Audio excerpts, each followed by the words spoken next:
നമസ്കാരം. ഈ വാർത്താ ദിനത്തിൽ ഇതുവരെയുള്ള വാർത്തകളുടെ സമഗ്ര രൂപവുമായി വാർത്താ സന്ധ്യ ആരംഭിക്കുന്നു. എല്ലാ പ്രേക്ഷകർക്കും സ്വാഗതം. ആദ്യ വാർത്തയിലേക്ക് വളരെ പ്രധാനപ്പെട്ട വാർത്തയാണ്. ശബരിമലയിൽ വൻ കവർച്ചയ്ക്ക് പ്രതികൾ പദ്ധതിയിട്ടുവെന്ന് പ്രത്യേക അന്വേഷണ സംഘം. ശ്രീകോവിലിലെ മറ്റ് സ്വർണ്ണ ഉരുപ്പടികളും കവർച്ച ചെയ്യാൻ ഉണ്ണികൃഷ്ണൻ പോറ്റിയും പങ്കജ് ഭണ്ഡാരിയും ഗോവർദ്ധനും ആസൂത്രണം നടത്തി. കേസ് കോടതിയുടെ പരിഗണനയിലിരിക്കെ പ്രതികൾ ബംഗളൂരുവിൽ രഹസ്യമായി കൂടിക്കാഴ്ച നടത്തി തെളിവുകൾ നശിപ്പിക്കാൻ ശ്രമിച്ചു എന്നുമാണ് SITയുടെ കണ്ടെത്തൽ. സ്വർണ്ണക്കൊള്ളക്കേസിലെ പ്രതി ഗോവർദ്ധന്റെ ജാമ്യാപേക്ഷ എതിർത്തുള്ള സത്യവാങ്മൂലത്തിലാണ് SITയുടെ വെളിപ്പെടുത്തൽ. ബെല്ലാരിയിലെ ജ്വല്ലറി ഉടമ ഗോവർദ്ധനും സ്മാർട്ട് ക്രിയേഷൻ CEO പങ്കജ് ഭണ്ഡാരിയും ഉണ്ണികൃഷ്ണൻ പോറ്റിയും ചേർന്നാണ് സ്വർണ്ണക്കൊള്ള ആസൂത്രണം ചെയ്തത്. കേസ് കോടതിയുടെ പരിഗണനയിലിരിക്കെ പ്രതികൾ ബംഗളൂരുവിൽ രഹസ്യമായി കൂടിക്കാഴ്ച നടത്തി.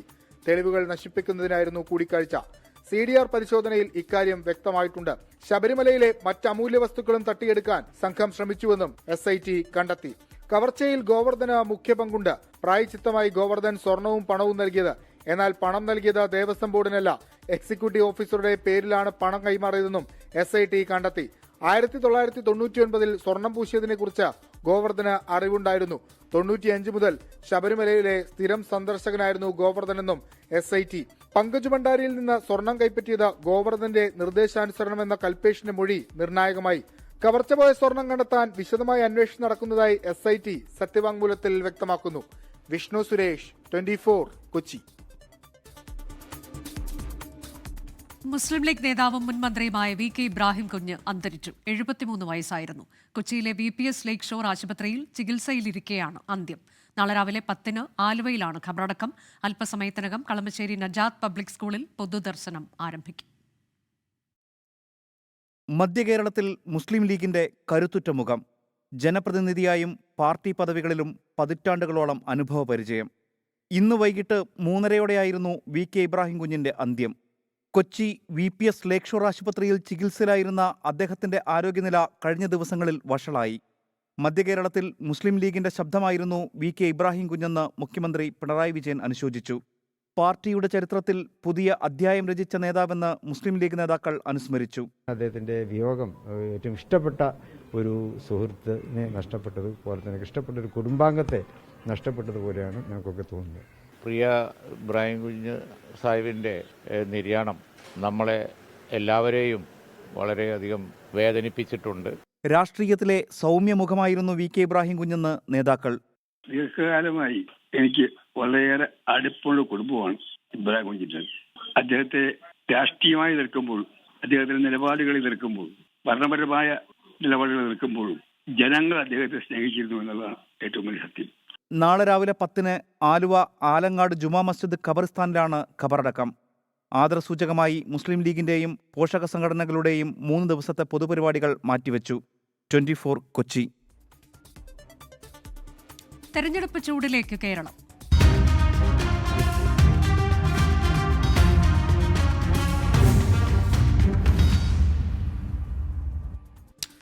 കേരളം നിയമസഭാ തെരഞ്ഞെടുപ്പ് ചൂടിലേക്ക്. ഏപ്രിൽ 2ാം വാരം ഒറ്റഘട്ടമായി തെരഞ്ഞെടുപ്പ് നടക്കുമെന്നാണ് സൂചന.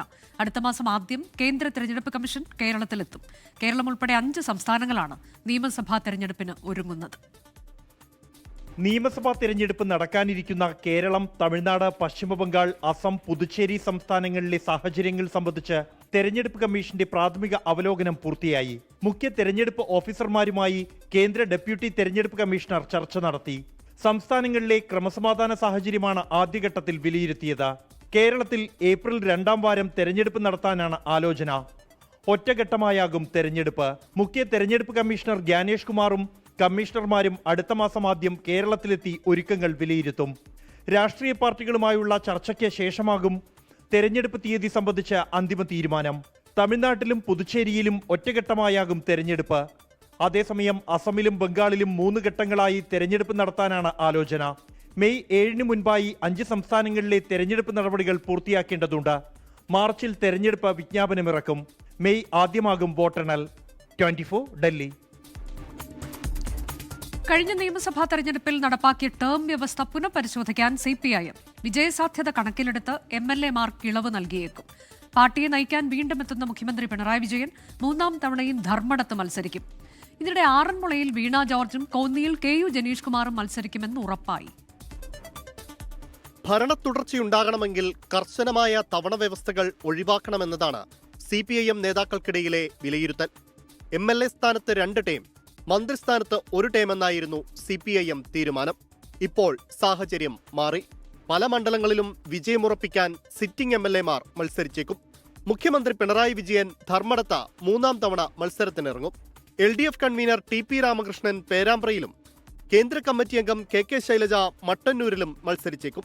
ടേം വ്യവസ്ഥ ഒഴിവാക്കണോ എന്നത് ആലോചിക്കുമെന്ന് CPIM നേതാവ് AK ബാലൻ. CM മത്സരിക്കുന്നുണ്ടെങ്കിൽ അത് എക്സംഷൻ ആവശ്യമായിട്ട് വരും. അനിവാര്യമായിട്ടുള്ള സ്ഥിതി ഉണ്ടാകുമ്പോൾ എക്സംഷൻ കൊടുക്കും. ഇതിനിടെ വീണ ജോർജും KU ജനീഷ് കുമാറും വീണ്ടും മത്സരിക്കുമെന്ന പത്തനംതിട്ട ജില്ലാ സെക്രട്ടറി രാജു എബ്രഹാം പ്രതികരിച്ചു. മത്സരിക്കാൻ പറഞ്ഞാൽ മത്സരിക്കണം, മത്സരിക്കണ്ട എന്ന് പറഞ്ഞാൽ മത്സരിക്കണ്ട. പാർട്ടി തീരുമാനമാണ് അന്തിമം.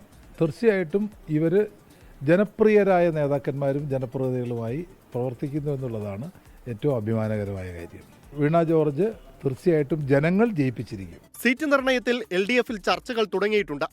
കേരള കോൺഗ്രസ് എമ്മിൽ നിന്ന് പെരുമ്പാവൂർ സീറ്റ് ഏറ്റെടുക്കണമെന്ന് CPIM-ൽ ആവശ്യമുയർന്നു. കോഴിക്കോട് നിന്നും ദീപക് ധർമ്മടം, 24. നിയമസഭാ തെരഞ്ഞെടുപ്പിൽ പത്തനാപുരത്ത് തന്നെ മത്സരിക്കുമെന്ന് മന്ത്രി KB ഗണേഷ് കുമാർ. വിജയക്കുതിപ്പ് തുടരുമെന്നും KB ഗണേഷ് കുമാർ പറഞ്ഞു. പത്തനാപുരത്തല്ല ഞാൻ പത്തനാപുരത്തുകാരനല്ലേ, ഞാൻ പത്തനാപുരത്ത് തന്നെ മത്സരിക്കും, വൻ ഭൂരിപക്ഷത്തോടെ ജയിക്കും. നമുക്ക് ഒരു ആശങ്കയും വേണ്ട. പത്തനാപുരത്തുകാരെ എനിക്ക് നല്ല വിശ്വാസമാണ്. പത്തനാപുരത്തുകാർക്ക് ഞാനില്ലാതെ പറ്റില്ല, എനിക്ക് പത്തനാപുരത്തുകാരില്ലാതെയും പറ്റില്ല. ഞങ്ങൾ അതിനൊന്നും ഒരു സംശയമില്ല. അതിനൊക്കെ ചോദ്യം ചോദിക്കേണ്ട കാര്യമില്ല. അതങ്ങനെ അണ്ടർസ്റ്റുഡാണ്. പത്തനാപുരത്തുകാർക്കല്ലേ അഭിമാനം. KSRTC നല്ലൊരു നിലയിലേക്ക് വളർത്തിക്കൊണ്ടുവരുമ്പോൾ ഓരോ പത്തനാപുരത്തുകാരനും ഹൃദയത്തിനുള്ളിൽ ഏറ്റവും അഭിമാനം തോന്നുന്ന മുഹൂർത്തമാണ്. അവരുടെ MLA ആണ്, അവരെ മന്ത്രിയാണ്, അവർ MLA ആക്കി അവർ മന്ത്രിയാക്കിയ ഒരാളാണ് KSRTCയെ നന്മയിലേക്ക് നയിക്കുന്നു പറയുമ്പോൾ പത്തനാപുരത്തുകാർക്ക്, ലോകമെമ്പാടുമുള്ള പത്തനാപുരത്തുകാർക്ക് അഭിമാനം തന്നെയാണ്. UDF-ലെ സീറ്റ് വിഭജന ചർച്ചകൾക്ക് ഉടൻ തുടക്കമാകും. സ്ഥാനാർത്ഥി നിർണയത്തിലും സീറ്റുകൾ കൈമാറുന്നതിലും മുന്നണിയിലും പാർട്ടികളിലും ചർച്ചകൾ സജീവമായി. കളമശ്ശേരി, ഇടുക്കി സീറ്റുകൾ ഘടകകക്ഷികൾ വിട്ടു നൽകണമെന്നാണ് DCC-കളുടെ ആവശ്യം. കൽപ്പറ്റയും പട്ടാമ്പിയും വേണമെന്നാണ് മുസ്ലിം ലീഗിന്റെ ആവശ്യം. ഈ മാസം 15-നകം സീറ്റ് വിഭജനം സംബന്ധിച്ച് ധാരണയാക്കാനാണ് UDF ആലോചന. ഇതിനു മുന്നേ ആവശ്യങ്ങൾ പരമാവധി മുന്നണി നേതൃത്വത്തെ അറിയിക്കുകയാണ് പാർട്ടികൾ. എറണാകുളം കളമശ്ശേരി സീറ്റ് മുസ്ലിം ലീഗിൽ നിന്ന് ഏറ്റെടുക്കണമെന്നാണ് കോൺഗ്രസ് ജില്ലാ നേതൃത്വത്തിന്റെ ആവശ്യം. പകരം കൊച്ചി വെച്ചു മാറാനാണ് ആലോചന. ഇടുക്കി സീറ്റ് കേരള കോൺഗ്രസ് ജോസഫിൽ നിന്ന് ഏറ്റെടുക്കണമെന്ന് DCC KPCC അറിയിച്ചു. വയനാട് കൽപ്പറ്റ സീറ്റ് വിട്ടു നൽകാൻ കോൺഗ്രസിനോട് ആവശ്യമുന്നയിക്കണമെന്ന് ലീഗ് പ്രവർത്തക സമിതിയിൽ അഭിപ്രായമുയർന്നു. പാലക്കാട് കൊങ്ങാടിന് പകരം പട്ടാമ്പി വേണമെന്നും മുസ്ലിം ലീഗ് ആവശ്യപ്പെടും. മത്സരിക്കുകയാണെങ്കിൽ കൊല്ലം ചവറയിൽ തന്നെയായിരിക്കുമെന്ന് RSP സംസ്ഥാന സെക്രട്ടറി ഷിബു ബേബി ജോൺ 24-നോട് പറഞ്ഞു. RSPയെ സംബന്ധിച്ചിടത്തോളം ആ സീറ്റ് വീണ്ടെടുക്കുക RSPയുടെ ഒരു എക്സിസ്റ്റൻസിൻ്റെ ആവശ്യമായി ഞങ്ങൾ കാണുകയാണ്. അതിനാവശ്യമായിട്ടുള്ള നടപടിക്രമങ്ങളും പ്രവർത്തനങ്ങളുമായി അവിടുത്തെ പാർട്ടി ഘടകങ്ങൾ വളരെ മുന്നേ തന്നെ മുന്നോട്ട് പോയിട്ടുണ്ട്. അതിനിയുള്ള ദിവസങ്ങൾ ഊർജിതപ്പെടുത്തി മുന്നോട്ട് പോകും. കോൺഗ്രസിൽ സ്ഥാനാർത്ഥി ചർച്ചകൾ സജീവമായി. ഉമ്മൻചാണ്ടിയുടെ മകൾ മറിയ ഉമ്മനും മത്സരരംഗത്തേക്ക് എത്താൻ സാധ്യതയുണ്ട്. ചെങ്ങന്നൂർ, ആറന്മുള, കാഞ്ഞിരപ്പള്ളി എന്നീ മണ്ഡലങ്ങളിലാണ് പരിഗണിക്കുന്നത്. എന്നാൽ റിപ്പോർട്ടുകൾ ചാണ്ടി ഉമ്മൻ നിഷേധിച്ചു. താൻ മത്സരിക്കുന്നതിൽ പാർട്ടി തീരുമാനമെടുക്കുമെന്നും ചാണ്ടി ഉമ്മൻ. UDF ജയിച്ചിരിക്കും, അതിൽ സംശയമൊന്നുമില്ല. എങ്ങനെയാണ് അപ്പോൾ മത്സരരംഗത്തുണ്ടാവും? അതെല്ലാം പാർട്ടിയാണ് തീരുമാനിക്കേണ്ടത്. എറണാകുളം തൃപ്പൂണിത്തുറയിൽ K ബാബു മാറുകയാണെങ്കിൽ M ലിജുവിനാണ് കോൺഗ്രസിൽ സാധ്യത. സംഘടനയ്ക്ക് പുറത്തുള്ള സർപ്രൈസ് സ്ഥാനാർത്ഥി വേണ്ടെന്നാണ് പൊതുവികാരം. 24 കൊച്ചി. തിരുവനന്തപുരം നേമത്തെ സ്ഥാനാർത്ഥിത്വവുമായി ബന്ധപ്പെട്ട എല്ലാ കാര്യവും താൻ വിശദീകരിച്ചതാണെന്ന് മന്ത്രി V ശിവൻകുട്ടി. BJPയുടെ അക്കൗണ്ട് നേമത്ത് ക്ലോസ് ചെയ്തെന്നും അതിനി തുറക്കില്ലെന്നും V ശിവൻകുട്ടി പറഞ്ഞു.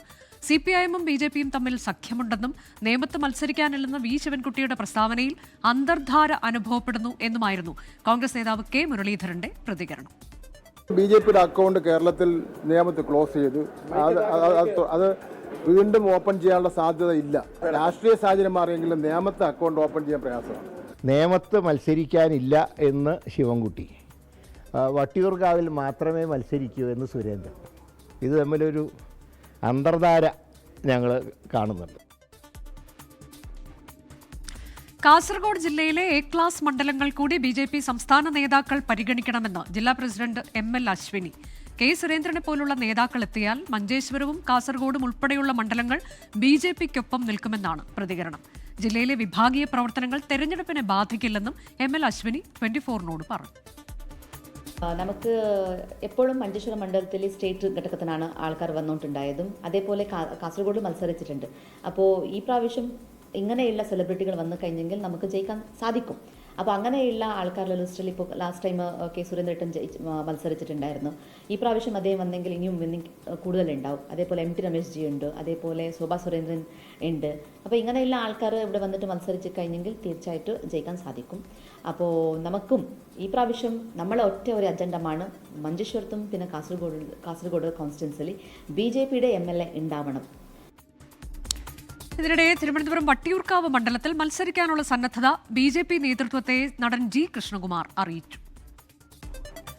എല്ലാ പ്രവർത്തകർക്കും അവരവരുടേതായ ഒരു പ്രവർത്തന മണ്ഡലം ഉണ്ടാവും. പക്ഷേ അത് എൻ്റെ പ്രവർത്തന മണ്ഡലം, ഞാനിവിടെ നമ്മൾ കൂടുതലായിട്ട് പ്രവർത്തിക്കുന്നെങ്കിലും പാർട്ടിയാണ് അവസാനം തീരുമാനിക്കുന്നത്. ഇല്ല, കൃഷ്ണകുമാർ ഇന്നടത്ത് പോയി മത്സരിക്കണം എന്ന് പറഞ്ഞാൽ അതനുസരിക്കുക. അപ്പോൾ പാർട്ടി ഒരു കണക്കുകൂട്ടലോട് കൂടിയാണ് ഓരോരുത്തർക്കും ഓരോ മണ്ഡലം കൊടുക്കുന്നത്. അതെന്താണെന്ന് വെച്ച് കഴിഞ്ഞാൽ അതുപോലെ അനുസരിക്കുക, പ്രവർത്തിക്കുക. അതിപ്പോൾ കഴിഞ്ഞ തദ്ദേശ സ്വയംഭരണ തെരഞ്ഞെടുപ്പിൽ തന്നെ വട്ടിയൂർക്കാവ് കേന്ദ്രീകരിച്ച് പ്രവർത്തിക്കാനായിരുന്നു പറഞ്ഞിരുന്നത്. പരമാവധി എന്നാൽ കഴിയുന്നത് ഞാൻ പ്രവർത്തിച്ചു കൊടുത്തിട്ടുണ്ട്. പിന്നെ സ്വാഭാവികമായിട്ടും ഇപ്പോൾ നമ്മുടെ പ്രവർത്തന മണ്ഡലമായ വട്ടിയൂർക്കാവിൽ മത്സരിക്കാൻ പറഞ്ഞാൽ ഏറ്റവും സന്തുഷ്ടനാവുന്ന ഒരു വ്യക്തികളൊന്നും ഞാൻ തന്നെയായിരിക്കും. അതിൽ യാതൊരു തർക്കവുമില്ല. പക്ഷേ അത് പാർട്ടിക്കൊരു സംവിധാനമുണ്ട്, ചട്ടക്കൂടുണ്ട്. അതനുസരിച്ച് പാർട്ടിയുടെ ഏറ്റവും ഉന്നതങ്ങളിൽ തീരുമാനം പോയിട്ടാണല്ലോ വരുന്നത്. അതുകൊണ്ട് പാർട്ടിയുടെ തീരുമാനത്തിനായിട്ട് കാത്തിരിക്കാതെ പ്രവർത്തിച്ചുകൊണ്ടേയിരിക്കുക. അപ്പോൾ വരാനുള്ളത് വന്നോളും. തിരികെ വാർത്താസന്ധ്യയിലേക്ക്. പുനർജനി പദ്ധതിയുമായി ബന്ധപ്പെട്ട വിജിലൻസ് റിപ്പോർട്ടിന്റെ കൂടുതൽ വിവരങ്ങൾ 24-ന്. പ്രതിപക്ഷ നേതാവ് VD സതീശനും മണപ്പാട്ട് ഫൗണ്ടേഷനും തമ്മിൽ അവിശുദ്ധ ബന്ധമെന്നാണ് റിപ്പോർട്ടിലെ പരാമർശം. VD സതീശന്റെ വിദേശയാത്ര താമസ ചെലവുകൾ വഹിച്ചത് മണപ്പാട്ട് ഫൗണ്ടേഷനാണെന്നാണ് ചെയർമാൻ അമീർ അഹമ്മദ് മൊഴി നൽകിയതെന്നും വിജിലൻസ് റിപ്പോർട്ടിൽ പറയുന്നു. പ്രതിപക്ഷ നേതാവ് VD സതീശനും മണപ്പാട്ട് ഫൗണ്ടേഷനും തമ്മിൽ നടന്ന ഇടപാടുകളിൽ സംശയിക്കേണ്ട കാര്യങ്ങളുണ്ടെന്നാണ് വിജിലൻസിന്റെ കണ്ടെത്തൽ. ഒമാൻ എയർവേസ് നൽകിയ കോംപ്ലിമെന്ററി ടിക്കറ്റ് ഉപയോഗിച്ചാണ് VD സതീശൻ UK പോയതും തിരികെ വന്നതും. മണപ്പാട്ട് ഫൗണ്ടേഷൻ ചെയർമാൻ അമീർ അഹമ്മദാണ് സതീശന് വേണ്ടി കോംപ്ലിമെന്ററി ടിക്കറ്റ് തരപ്പെടുത്തിയത്. ഈ ടിക്കറ്റിന് ടാക്സ് അടച്ചിരിക്കുന്നത് മണപ്പാട്ട് ഫൗണ്ടേഷനാണ്. VD സതീശന്റെ UK താമസ സൗകര്യവും മറ്റ് ചെലവുകളും വഹിച്ചത് മണപ്പാട്ട് ഫൗണ്ടേഷനാണെന്ന് ചെയർമാൻ അമീർ അഹമ്മദ് വിജിലൻസിന് മൊഴി നൽകിയിട്ടുണ്ട്. UK യാത്രയ്ക്ക് പിന്നിൽ മണപ്പാട്ട് ഫൗണ്ടേഷൻ ചെയർമാൻ അമീർ അഹമ്മദും VD സതീശനും തമ്മിലുള്ള അവിശുദ്ധ കൂട്ടുകെട്ടും ഗൂഢാലോചനയും നടന്നുവെന്നാണ് വിജിലൻസ് സംശയിക്കുന്നത്. പുനർജനി സ്പെഷ്യൽ അക്കൗണ്ട് വഴിയും മണപ്പാട്ട് ഫൗണ്ടേഷന്റെ FCRA കറണ്ട് അക്കൗണ്ട് വഴിയും പണം സ്വരൂപിച്ചു. അതേസമയം UK മലയാളികളിൽ നിന്നും പണം സ്വരൂപിച്ച മിഡ്ലാൻഡ്സ് ഇന്റർനാഷണൽ എയ്ഡ് ട്രസ്റ്റും ആ പണം കേരളത്തിലേക്ക് അയച്ച മണപ്പാട്ട് ഫൗണ്ടേഷനും തമ്മിൽ യാതൊരുവിധ MOUവും ഒപ്പുവെച്ചിട്ടില്ല. സാധാരണഗതിയിൽ NGOകൾ തമ്മിൽ ഇത്തരം ഇടപാടുകളിൽ MOU ഒപ്പുവെക്കാറുണ്ടെന്നും വിജിലൻസ് വിലയിരുത്തുന്നു. 24 തിരുവനന്തപുരം. ആലപ്പുഴ ഹരിപ്പാട്ട് കൈവിട്ട കളിയുമായി ആനപ്പാപ്പാന്മാർ. 6 മാസം പ്രായമായ കുഞ്ഞിനെ മദപ്പാടിലായിരുന്ന ആനയുടെ തുമ്പിക്കൈയിൽ ഇരുത്താൻ ശ്രമിക്കുന്നതിനിടെ കുഞ്ഞ് നിലത്തേക്ക് വീണു. 2 മാസം മുൻപ് പാപ്പാനെ കുത്തിക്കൊന്ന ആനയുടെ കാൽച്ചുവട്ടിലേക്കാണ് കുഞ്ഞ് വീണത്. ഹരിപ്പാട് സുബ്രഹ്മണ്യ സ്വാമി ക്ഷേത്രത്തിൽ കഴിഞ്ഞ ഞായറാഴ്ച നടന്ന സംഭവത്തിന്റെ നടുക്കുന്ന ദൃശ്യങ്ങൾ പുറത്തുവന്നു. വാർത്തയ്ക്ക് പിന്നാലെ കുഞ്ഞിന്റെ പിതാവായ താത്കാലിക പാപ്പാൻ അഭിലാഷിനെ ചുമതലയിൽ നിന്ന് മാറ്റി.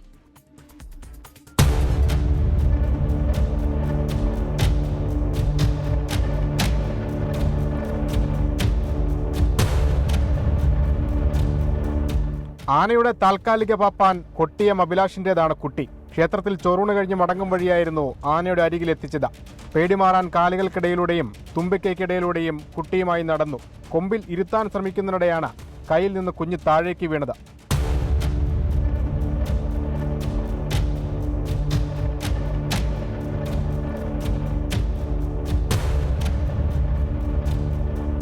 കഴിഞ്ഞ ഞായറാഴ്ചയായിരുന്നു സംഭവം. ദൃശ്യങ്ങൾ പുറത്തു വന്നതിന് പിന്നാലെ അഭിലാഷിനെ പാപ്പാൻ സ്ഥാനത്ത് നിന്ന് നീക്കിയതായി ക്ഷേത്ര ഉപദേശക സമിതി അറിയിച്ചു. കഴിഞ്ഞ സെപ്റ്റംബറിൽ 1-ാം പാപ്പാനെ കുത്തിക്കൊല്ലുകയും 2-ാം പാപ്പാനെ മാരകമായി ചവിട്ടി പരിക്കേൽപ്പിക്കുകയും ചെയ്തിരുന്നു സ്കന്ദൻ. ഇതിനുശേഷം തളച്ച ആനയെ പിന്നീട് പുറത്തിറക്കിയിരുന്നില്ല. സന്ദർശകർക്ക് പോലും നിരോധനം ഏർപ്പെടുത്തിയിരുന്നു. ഇതിനിടെയാണ് 6 മാസം പ്രായമുള്ള കുട്ടിയുമായുള്ള സാഹസികത. 24 ആലപ്പുഴ. വരുമാനത്തിൽ KSRTCക്ക് സർവകാല റെക്കോർഡ്. ഇന്നലത്തെ പ്രതിദിന വരുമാനം 13 കോടി രൂപ കടന്നു. രാജ്യത്തെ ഗതാഗത മേഖലയിൽ ആർക്കും കൈവരിക്കാൻ പറ്റാത്ത നേട്ടം KSRTC കൈവരിച്ചുവെന്ന് ഗതാഗത മന്ത്രി KB ഗണേഷ് കുമാർ പറഞ്ഞു. മോഹൻലാൽ KSRTCയുടെ ഗുഡ്വിൽ അംബാസിഡർ ആകുമെന്നും മന്ത്രി അറിയിച്ചു. ശബരിമല സീസണൊപ്പം ക്രിസ്മസ് അവധിക്ക് ശേഷമുള്ള ആദ്യ പ്രവൃത്തി ദിനം. അങ്ങനെ ഇന്നലെ KSRTC വരുമാനത്തിൽ ചരിത്രത്തിൽ ആദ്യമായി 13 കോടി രൂപ കടന്നു. ടിക്കറ്റ് വരുമാനത്തിൽ മാത്രം 12 കോടി 18 ലക്ഷം രൂപയാണ് ലഭിച്ചത്. 27,38,000-ലധികം യാത്രക്കാർ ഇന്നലെ KSRTCയെ ആശ്രയിച്ചു. 4,952 ബസ്സുകളാണ് സർവീസ് നടത്തിയത്. 1 കിലോമീറ്ററിന് 66 രൂപ 69 പൈസയാണ് കളക്ഷൻ ലഭിച്ചത്. ടിക്കറ്റ് ഇതര വരുമാനമായി 83,49,000 രൂപയും ലഭിച്ചു. ഇതോടെയാണ് ആകെ വരുമാനം 13 കോടി 1 ലക്ഷം രൂപ കടന്നത്. KSRTCയുടെ ചരിത്ര നേട്ടം എന്ന് പറയുന്നത് ഇന്ത്യയിലെ ട്രാൻസ്പോർട്ട് കോർപ്പറേഷനുകളിൽ ആർക്കും കൈവരിക്കാൻ കഴിയാത്ത നേട്ടമാണ്. ഈ തിങ്കളാഴ്ച KSRTCയുടെ കളക്ഷൻ ടിക്കറ്റ് വരുമാനം മാത്രം 12 കോടി 18 ലക്ഷം രൂപയിലേക്ക് വന്നു. കഴിഞ്ഞ മാസം 15-ന് 11 കോടി 53 ലക്ഷം രൂപ വരുമാനം ലഭിച്ചിരുന്നു. മികച്ച വരുമാനം നേടാൻ പരിശ്രമിച്ച KSRTC ജീവനക്കാരെ അഭിനന്ദിച്ചതിനൊപ്പം യാത്രക്കാർക്ക് മന്ത്രി KB ഗണേഷ് കുമാർ നന്ദിയും അറിയിച്ചു. 24 തിരുവനന്തപുരം. കരൂർ ദുരന്തത്തിൽ തമിഴക വെട്രിക്കഴകം അധ്യക്ഷൻ വിജയ്ക്ക് CBI സമൻസ്. ഈ മാസം 12-ന് ഡൽഹിയിൽ ഹാജരാകണമെന്നാവശ്യപ്പെട്ടാണ് നോട്ടീസ്. കേസിൽ ആദ്യമായാണ് വിജയ്ക്ക് നോട്ടീസ് അയക്കുന്നത്. നേരത്തെ കരൂരിൽ ക്യാമ്പ് ചെയ്തിരുന്ന CBI സംഘം TVK general secretary N Anand ഉൾപ്പെടെയുള്ള നേതാക്കളെ ചോദ്യം ചെയ്തിരുന്നു. ഇതിന് പിന്നാലെയാണ് വിജയ്ക്ക് സമൻസ് അയച്ചത്. തിരികെ വാർത്താസന്ധ്യയിലേക്ക് ഇനി ശബരിമല വാർത്തകൾ. ശരണം Sannidhanam co powered by Ramesh RG നല്ലെണ്ണ. ആർജിക്കാം നല്ലൊരു പ്രാർത്ഥനാശീലം. കളർ മങ്ങാത്ത വൃത്തി. ലേക്രോൾ കാർ ഷാംപൂ. തരിതരിയായ GRB നെയ്. പ്യുവറാണ്, അത് ഷുവറാണ്. Co sponsored by BLM Kerala, Tamil Nadu, Pondicherry. Sabarimala സന്നിധാനത്ത് വൻ ഭക്തജന തിരക്ക്. ഇന്ന് 5 മണിവരെ 80,000-ലധികം അയ്യപ്പ ഭക്തർ മല ചവിട്ടിയെന്നാണ് കണക്ക്. മകരവിളക്ക് പ്രമാണിച്ച് വരും ദിവസങ്ങളിൽ ഇനിയും തിരക്ക് വർദ്ധിക്കും. പമ്പയിലും നിലയ്ക്കലിലും തീർത്ഥാടകർക്കുള്ള നിയന്ത്രണങ്ങൾ തുടരുകയാണ്. സന്നിധാനത്ത് തിരക്കൊഴിയുന്നതിനനുസരിച്ച് മാത്രമേ പമ്പയിൽ നിന്നും നിലയ്ക്കലിൽ നിന്നും അയ്യപ്പ ഭക്തരെ മല കയറാൻ അനുവദിക്കുന്നുള്ളൂ. ഈ മാസം 14-നാണ് മകരവിളക്ക്. ഇനി ഇന്നത്തെ മറ്റു ചില വാർത്തകൾ ചുരുക്കത്തിൽ നോക്കാം. വെനിസ്വേലയിലെ അട്ടിമറിക്ക് പിന്നാലെ റഷ്യയ്ക്കും ചൈനയ്ക്കും പരോക്ഷ മുന്നറിയിപ്പുമായി അമേരിക്ക. പടിഞ്ഞാറൻ അർദ്ധഗോളത്തിലെ അമേരിക്കൻ ആധിപത്യം ആർക്കും ചോദ്യം ചെയ്യാൻ കഴിയില്ലെന്ന് ഡൊണാൾഡ് ട്രംപ്. അമേരിക്കയുമായി സഹകരിച്ച് പ്രവർത്തിക്കാമെന്ന് വെനിസ്വേലൻ ഇടക്കാല പ്രസിഡന്റ്. സ്വർണ്ണവില ഈ മാസത്തെ ഉയർന്ന നിരക്കിൽ പവന് 440 രൂപ കൂടി 1,01,800 രൂപയായി. ഗ്രാമിന് 12,725 രൂപ. വിലക്കയറ്റത്തിന് കാരണമായത് അമേരിക്ക വെനിസ്വേല സംഘർഷം. സംസ്ഥാനത്ത് വെള്ളിയാഴ്ച മുതൽ ഇടത്തരം മഴയ്ക്ക് സാധ്യത. 2 ജില്ലകളിൽ യെല്ലോ അലർട്ട്. ബംഗാൾ ഉൾക്കടലിൽ രൂപം കൊണ്ട ന്യൂനമർദ്ദം അടുത്ത 24 മണിക്കൂറിനുള്ളിൽ തീവ്ര ന്യൂനമർദ്ദമായി മാറാൻ സാധ്യത. കോഴിക്കോട് ഗോവിന്ദപുരത്ത് വൻ ലഹരിവേട്ട. 700 ഗ്രാം MDMA-യുമായി വാണിമേൽ സ്വദേശി പിടിയിൽ. പത്തനംതിട്ട പെരുമ്പെട്ടയിലും വൻ ലഹരിവേട്ട. ആന്ധ്രാപ്രദേശിലെ ONGC എണ്ണക്കിണറിലെ തീപിടുത്തം 2ാം ദിവസവും നിയന്ത്രണ വിധേയമായില്ല. 4 ഗ്രാമങ്ങളിലെ ജനങ്ങളെ സുരക്ഷിത കേന്ദ്രങ്ങളിലേക്ക് മാറ്റി. വാതക ചോർച്ച തുടരുന്നത് ആശങ്കയായി. മുൻ കേന്ദ്രമന്ത്രിയും മുതിർന്ന കോൺഗ്രസ് നേതാവുമായ സുരേഷ് കൽമാടി അന്തരിച്ചു. വിയോഗം പൂനെയിൽ 81-ാം വയസ്സിൽ അസുഖബാധിതനായി ചികിത്സയിലായിരുന്നു. മറ്റൊരു പ്രധാനപ്പെട്ട വാർത്തയിലേക്ക്. പാലക്കാട് മലമ്പുഴയിൽ മദ്യം നൽകി വിദ്യാർത്ഥിയെ പീഡിപ്പിച്ച സംഭവത്തിൽ അധ്യാപകന് സസ്പെൻഷൻ. AEOയുടെ റിപ്പോർട്ടിന്റെ അടിസ്ഥാനത്തിലാണ് വിദ്യാഭ്യാസ വകുപ്പിന്റെ നടപടി. സ്കൂൾ മാനേജറെ അയോഗ്യനാക്കണമെന്നും വിദ്യാഭ്യാസ ഉപഡയറക്ടർക്ക് AEO ശുപാർശ നൽകി. വിദ്യാഭ്യാസ ഡെപ്യൂട്ടി ഡയറക്ടർക്ക് AEO നൽകിയ റിപ്പോർട്ടിന്റെ അടിസ്ഥാനത്തിലാണ് വിദ്യാഭ്യാസ വകുപ്പിന്റെ നടപടി. അധ്യാപകനെ വിദ്യാഭ്യാസ വകുപ്പ് സസ്പെൻഡ് ചെയ്തു. വിഷയം അറിഞ്ഞിട്ടും മറച്ചുവെച്ചെന്ന് ചൂണ്ടിക്കാട്ടി സ്കൂൾ മാനേജറെ അയോഗ്യനാക്കണമെന്ന് AEO വിദ്യാഭ്യാസ ഉപഡയറക്ടർക്ക് ശുപാർശ നൽകി. സ്കൂളിലെ പ്രധാനാധ്യാപിക, ക്ലാസ് ടീച്ചർ എന്നിവർക്കും വിദ്യാഭ്യാസ വകുപ്പ് നോട്ടീസ് നൽകിയിട്ടുണ്ട്. 3 ദിവസത്തിനകം വിശദീകരണം നൽകാനാണ് നിർദ്ദേശം. സമയബന്ധിതമായി മറുപടി നൽകിയില്ലെങ്കിൽ വകുപ്പ് തല നടപടി സ്വീകരിക്കുമെന്നും നോട്ടീസിലുണ്ട്. വിഷയം അറിഞ്ഞിട്ടും പരാതി നൽകുന്നതിൽ വീഴ്ച സംഭവിച്ചു. പരാതി നൽകാതെ മറച്ചുവെച്ചെന്ന സ്പെഷ്യൽ ബ്രാഞ്ച് റിപ്പോർട്ട് സ്ഥിരീകരിക്കുന്നതായിരുന്നു AEOയുടെ റിപ്പോർട്ട്. ഡിസംബർ 18-ന് സംഭവം അറിഞ്ഞിട്ടും ജനുവരി 3-നാണ് സ്കൂൾ പരാതി നൽകിയത്. 24 പാലക്കാട്. ത്തിനെതിരെ ആഞ്ഞടിച്ച് CPIM പാലക്കാട് ജില്ലാ സെക്രട്ടേറിയറ്റ് അംഗം S അജയകുമാർ. ബിനോയ് വിശ്വം 4ാം കിട രാഷ്ട്രീയക്കാരനെ പോലെ പെരുമാറുന്നുവെന്നും ഉത്തരം താങ്ങുന്ന പല്ലിയുടെ മാനസികാവസ്ഥയാണ് CPIക്ക് എന്നുമാണ് വിമർശനം. S അജയകുമാറിന് മാനസിക വിഭ്രാന്തിയാണ് എന്നാണ് CPI പാലക്കാട് ജില്ലാ സെക്രട്ടറി സുമലത മോഹൻദാസിന്റെ മറുപടി. വാർത്ത വരാൻ വേണ്ടി CPM-നെതിരായ എന്തെങ്കിലും പറയുന്നത് ബിനോയ് വിശ്വം ഒരു കലയാക്കി മാറ്റിക്കൊണ്ടിരിക്കുന്നു. ദീർഘകാലമായി CPIM CPI പോര് തുടരുന്ന പാലക്കാട് ഒറ്റപ്പാലത്തെ മണ്ണൂരിൽ CPIM പൊതുയോഗം ഉദ്ഘാടനം ചെയ്ത് സംസാരിക്കുകയായിരുന്നു S. അജയകുമാർ. CPIക്കെതിരെയും രൂക്ഷ വിമർശനം. കേവലം 5% വോട്ട് മാത്രമാണ് ഈ കേരളത്തിൽ നിങ്ങൾക്കുള്ളൂ. ഒരു മണ്ഡലത്തിലും ഒറ്റയ്ക്ക് നിന്ന് ജയിക്കാൻ കെൽപ്പുള്ള ഒരു രാഷ്ട്രീയ പ്രസ്ഥാനമല്ല CPI. S. അജയകുമാറിന് രൂക്ഷമായ മറുപടിയുമായി CPI പാലക്കാട് ജില്ലാ സെക്രട്ടറി സുമലത മോഹൻദാസ്. അദ്ദേഹത്തിന് എനിക്ക് തോന്നുന്നു മാനസിക വിഭ്രാന്തിയുണ്ട്. അത് അദ്ദേഹം CPIM-ന്റെ ജില്ലാ നേതൃത്വമാണ് അദ്ദേഹത്തിന് അതിനെ തടയിടേണ്ടത് എന്നുള്ളതാണ് പറയാൻ. S. അജയകുമാറിന്റെ പരാമർശത്തിൽ CPIM ജില്ലാ നേതൃത്വം ഇതുവരെ പ്രതികരിച്ചിട്ടില്ല. 24 പാലക്കാട്.